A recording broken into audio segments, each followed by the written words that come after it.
I have just been so extraordinarily impressed by the articulateness, the confidence, the spirit of every single speaker who has come up on this stage, as well as grateful for all of the people who made today happen. I would just love to take this minute to honor all of you. If we could just give everyone just a huge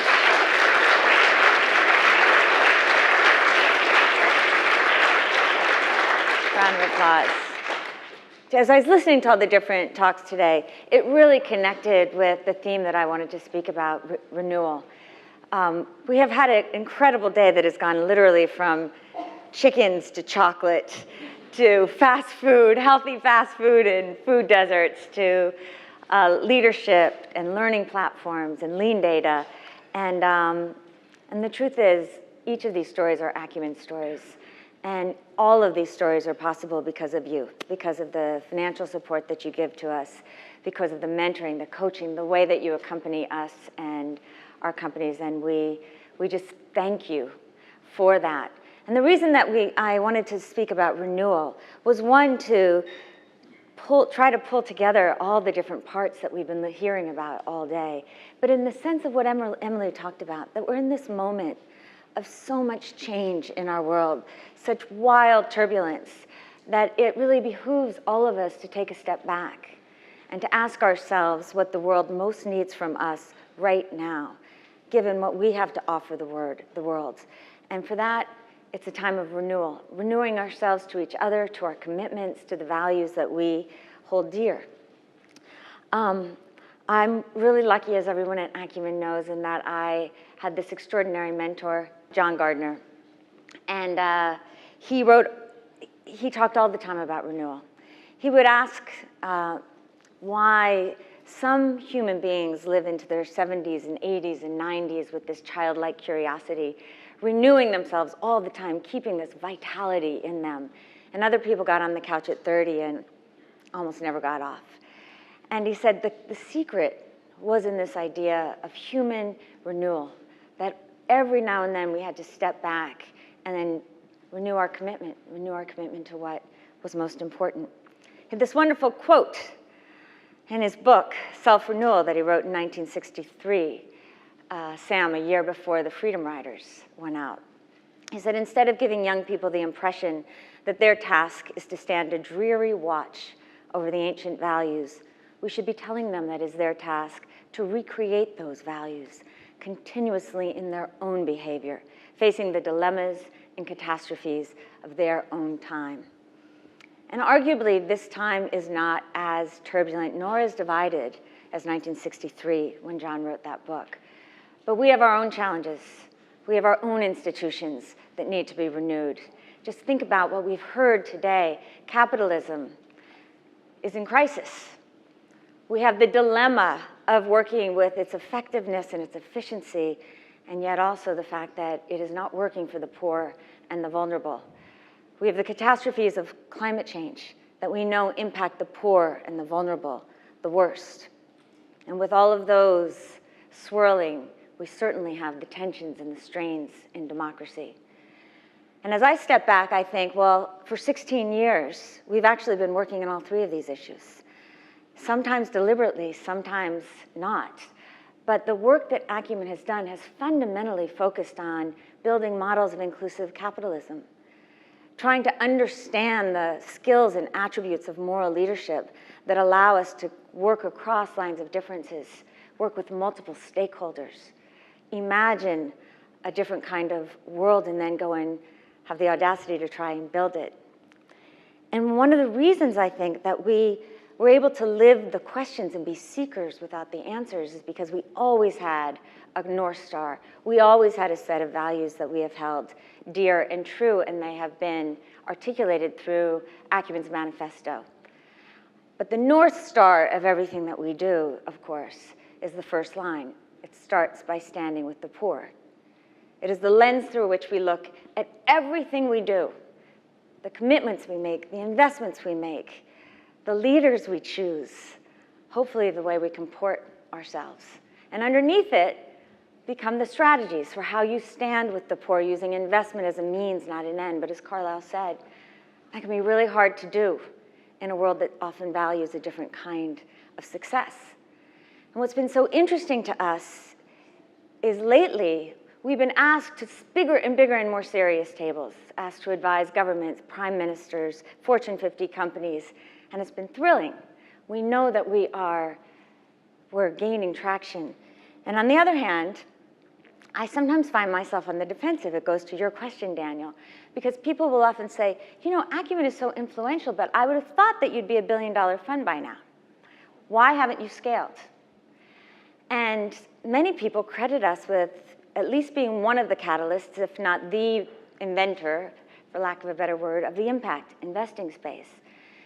And yet now, as you heard from Sachin before, this impact investing space, which is called often a $1 trillion space, too often sees impact as a lens possibly for when they're thinking about making an investment to do good by doing well, or do well by doing good. But for Acumen, the end itself is impact. And it's not just impact in a general sense, it's impact for the poor. And so when we think about our definition of scale, it can't be just the dollars that we raise or even the dollars that we give in this moment where so much of the world's success is determined by wealth and power. Rather, it's the 235 million lives that have been touched, impacted by the companies in which we serve. It's these extraordinary entrepreneurs. You've met 3 of them, bless you, today, Dave and Emily and Sam. Imagine 71 of them around the world and the employees and the people that they impact. It's the 400 fellows. It's the spreading of our ethos through the incredible work of the Acumen, the Plus Acumen platform. That is where we see ourselves scaling. But it gets back to renewal. So when we see all these assets that we've been creating, how do we make the most change in the world? And as Sasha said, and you got a sense of it from that film, it was really in March when we were at our global gathering with 400 members of the Acumen community strong, when I don't think a single one of us left without feeling that our life had changed in some fundamental way. For me, it was to recognize that we all had to recommit and renew to this idea of standing with the poor, but that our most precious capital was focused on this investing. It was how we learned. It was what we did to actually build the new models that Emily was talking about, the new inclusive models. But our scale, our ethos, was in our ethos. It was finding ways to spread it, to let it go. We had to be clear about what we control and what we let go. And we left with a recommitment and a renewal to that, to thinking about how we do that. It starts with investing. It's the core of what Acumen does. It's how we started Acumen. Patient capital, take philanthropy, invest it, long-term capital in these extraordinary entrepreneurs. Accompany them, not only with the investment capital that we give, but you heard it all day, the lean data, the talent infusion, the connection to markets, and to corporate partners, many of whom are in this room. But it's also precious capital. It is not, ironically, it's not any easier to raise today than it was 15 years ago, because it doesn't fit in too many people's mental minds of how capitalism should work. And so we have to be really thoughtful about how we use that precious patient capital. And I'm starting to think we need to therefore put the word courageous to it as well. Courageous capital to invest in fast, healthy food and food deserts in the United States, where we've got forgotten markets. Courageous capital where we are going to places like Sierra Leone, where we know the drill. We did this in East Africa already. When you have no awareness, people who make $2 a day, they already have an energy source. You have mafias that would rather see you not succeed. Hard for a traditional investor to go in and make a lot of money. But for a patient capitalist, we have now learned that we can build markets. Courageous patient capital as well, to go to those rural, isolated geographies that the world has forgotten. Last week, I was with Virgilio Barco, our Latin America director, and we visited a number of the post-conflict zones in Colombia. The one that struck me most was this place, Montes de Maria. And this is a place not too far, a couple hours away from Cartagena, and yet it has seen 200 massacres in the period in the early 2000s. And so the people there, the farmers, talked to us about how for so many years they wouldn't leave their houses after dark nor before dawn. And when they would see a stranger, all they felt was fear because they didn't know if they were a narco or a paramilitary or a guerrilla. But that now they feel the winds of freedom swirling around. Now they have choice. They're ready to be a part of the global system. And yet they still don't have a lot of skills, tools, access, infrastructure. So patient capital to help them build the beginnings of an economy so that they can get connected. But still, when we give that patient capital, it isn't charity. We're still looking on a company-by-company basis to get financial returns. The key is, we know how hard it is to make this work, and so on a portfolio basis, we still want to cover our capital 1x, so then as Sachin said, we can reinvest in new innovation that serves the poor. That's what we stand for. Makes it even harder, though, because we don't get success all the time, despite all of the different resources we bring, despite how amazing our entrepreneurs are. Sometimes we fail. And when we do, it hurts. Because as you can see from those entrepreneurs, we fall in love with them. And sometimes we fall in love with their companies. 2 years ago, we served you coffee from Rwanda, KZ Noir. It was a beautiful company run by an extraordinary young entrepreneur. But life happens. Global commodity prices for coffee went crashing. Company had insufficient cash flow. There were ownership issues and values alignment problems with some of the owners. It hurt when that company failed. Our job is to learn from those failures, however. And as Emily talked about, the coffee industry, like the cocoa industry, has really changed even in the last 5 years. Now there's much more transparency. So now when we go to visit Azahar, which is a company working in post-conflict Colombia, they aren't starting with global commodities prices, but they're starting with the producer prices that the farmers have. They're negotiating a fixed price that's sometimes 2 or 3x the global commodity prices. And then they're locking in a fixed, stable price over several years so that the farmers, for the first time, can plan their lives. And radical transparency that will go all the way to the buyers of that coffee. So the farmers know how much the coffee they are producing is being paid for in Europe and wherever they sell it. And the consumers know at a micro level who is growing their coffee and how they are being treated. And in that combination, in that supply chain, is dignity not just for the poor, but for the rest of us. Sometimes it really works. Dave Ellis, I love your chickens, and I adore you. This summer I got to go to Mekelle and visit Ethio Chicken Farm now, Ethio Chicken's now a fabled story at Acumen, because he's too modest. That's a story where you see our patient capital combined with 3 Acumen fellows and lean data and access to markets, sure. But it's at that intersection of capital and character that change is made. The way that a chicken factory farm goes from 10,000 chickens a year to throwing $200 million into the pockets of 2 million people who make under $2 a day is understanding that you cannot do this alone. Dave is a master not only of managing a chicken operation, but he does so in partnership with government, and that is not easy. That takes grit, resilience, patience, and a whole lot of character. And it's how you change systems. But it's rare that a single company changes a whole system. Too often, we need a lot of companies. And the story for us is, where we've seen that happen, is in energy. Sachin talked about the pioneer capital that we've used to build early stage energy companies. Our patient capital has been so important and powerful in that sector.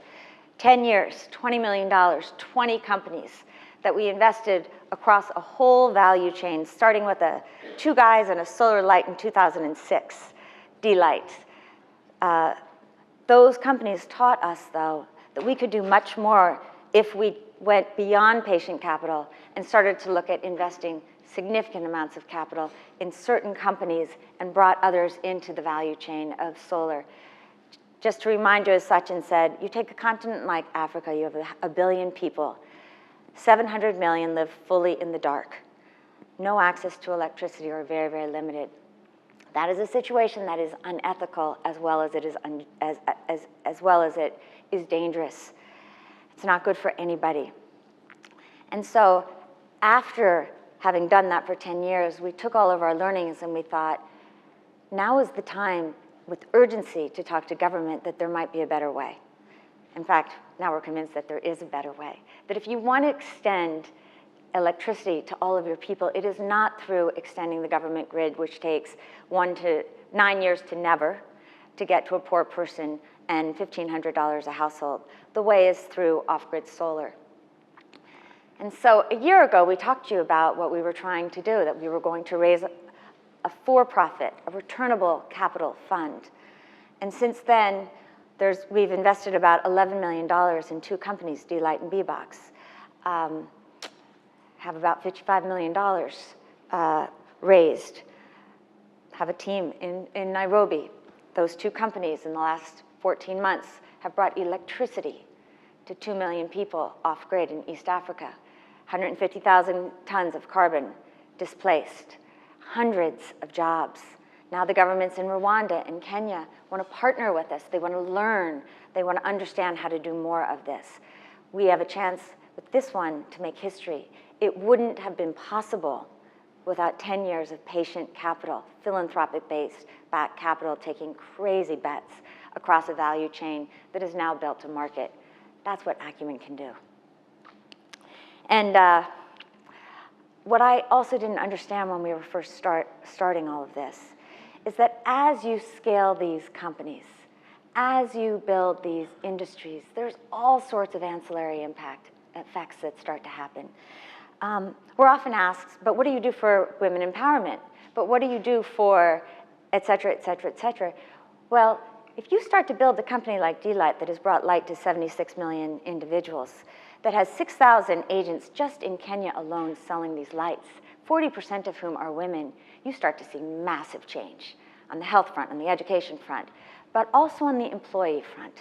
This young woman to your right, Evelyn, is an extraordinary woman that we met, one of the D-Light sales agents in Kenya. Turns out she was born in one of the most marginalized conservative tribes in Kenya. Not a single girl in that tribe typically has been educated, except Evelyn's father decided she would be different, much to the disdain of other people in her community. So he educated her in a different village. And we got to meet her when she was taking us household to household to meet her village people, because she's been selling these household systems and her goal is to sell 500 of them before she goes to college. Because she said, I want to serve my people and my nation first, then I'll give back. She reminds us that Maslow probably had it all wrong. Evelyn is the face of empowerment. She is the face of dignity. It comes from building these kinds of companies. But as I said before, what came to us in Naivasha is that we've got to go deep into our patient capital. But if we really want to scale, it's around spreading our ethos, spreading the values that we have, spelling the lessons that we're learning from the companies that we're building and the funds that we're creating. And we do that through our leadership work. Sasha talked about the first piece of it, going deep. I sometimes informally, affectionately, not always welcomed by the team, call it the secular Jesuits, because we're essentially looking at taking a group of extraordinary individuals, inculcating them with our values, giving them the tools to take those values and those tools into other communities, becoming part of a community that helps each other. Sasha gave some examples of extraordinary individuals and what they want to do. What I want to talk about is how they're now starting to see themselves as part of a global community and are working across, using all the tools that Acumen has to offer. In Tanzania, I visited Kili Hub. It's run by 2 Acumen fellows, Tayeb Nordbai and Krupa Patel. They have 26 companies in their accelerator. Once a week, those companies, all of them get together and they do an Acumen course. They read Mandela, and they have conversations about it. They imagine what they could be. And when they look to hire someone from one of those companies, of course, they look into the Acumen network. Sohani Mohan is an incredible young Indian woman who has built a company for women's menstrual health. She uses the network of Indian fellows as the key to her distribution system, and recently sold her millionth sanitary pad to low-income women in India. And Suleiman Siwet is an Ethiopian who worked with his fellows across the East Africa Fellows community to build journals that are made from handmade paper and are just beautiful from Ethiopia. And if you want some, I can connect you to Suli. And for every journal he sells, they give away free notebooks to young Ethiopians as well. This is the promise of a cohort that enables each other to be bigger than they are. As Teresa said in the video, they come as one, they stand as 10,000. So if we go deep with the fellows, we go broad with Plus Acumen. And Joanne gave some examples of, again, extraordinary individuals that we're finding around the world that are now bringing innovation from the outside closer to us. I had this incredible experience with Joanne a few weeks ago where I got to talk to 8 different individuals that take the course, super users, if you will, from Sudan and Morocco and Singapore and Colombia and Yakima, Washington. And I heard the same things from these guys that we often hear from the fellows. And in fact, they sounded like fellows. They talked about desiring a cohort, wanting to use our courses to teach people in their communities to gather physically. They're looking for crowdfunding. They feel like they've got companies that we should know about and fund. They're probably right. I was struck by the woman from Yakima, Washington, Laura, who said to me that she wants to find a way, and it's connected to your question, Jill, she wants to find a way to take the courses to the migrant workers with whom she works in Washington offline who have no access to the internet. And she said, and beyond that, could you share stories of heroes with us to whom the workers I know can relate? Because too often people tell them about Steve Jobs and Bill Gates, and that is a bridge too far for them. And as I was listening to her, I thought of Sam Ulloa, the guy on your left, who's an incredible success story, Stanford MBA, serial entrepreneur. But he has used his privilege, his talent, to build Listo, which is a financial inclusion investment that Acumen America made in San Jose, California. It competes with payday lending and is an incredible company. But more than that, Sam operates from a place of deep moral imagination. He grew up in a family working with the crops by his parents who were migrant laborers. And so Sam understands this community. I want to celebrate Sam. I want to take him to that community. I want to celebrate Listo. It's a part of how Acumen spreads our own ethos. And then I started to think about the time I was visiting Listo. And as I always do, I took time to talk to the customers. And the customers talked about the kindness of the people there. They reminded me of you, Sam, and the grocery ships. The kindness with which people explained transparently the documents that they would be signing.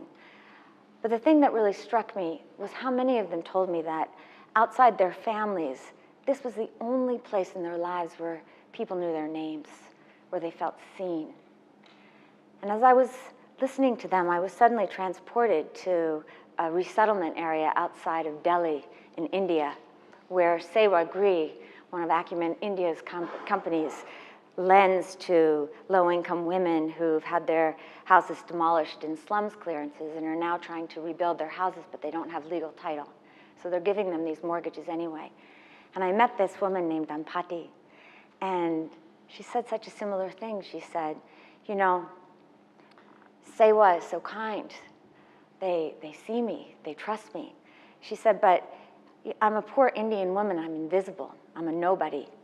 Even in my family, they don't call me by my name. They call me mother, they call me daughter-in-law, they call me wife. But here, they call me Dampati. As human beings, We yearn to be seen. We yearn to be known.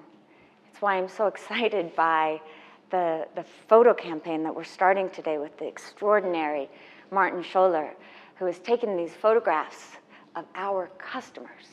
This is a man who has photographed the most powerful and wealthiest people in the world, and he's captured their humanity.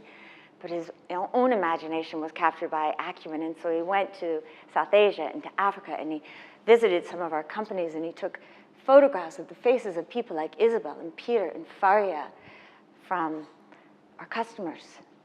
And you can see in their eyes, they're asking you to look at them, and they look right back at you.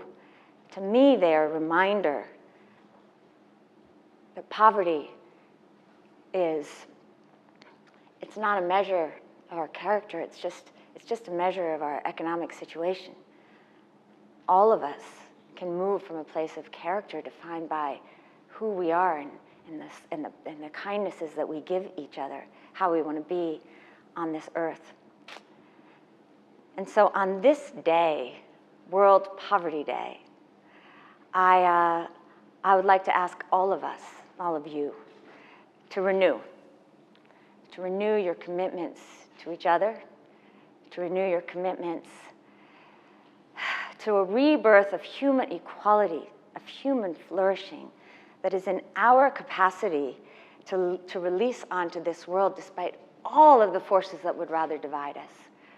To recommit to the memory and understanding that these individuals, these customers, are the ones who make our food, our drink, the goods and products that we use 100 times a day and too often take for granted.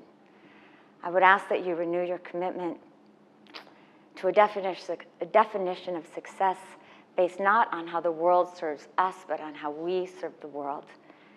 I would ask you to renew your commitment to standing with the poor. And I would thank you wholly and deeply for standing with Acumen. Thank you.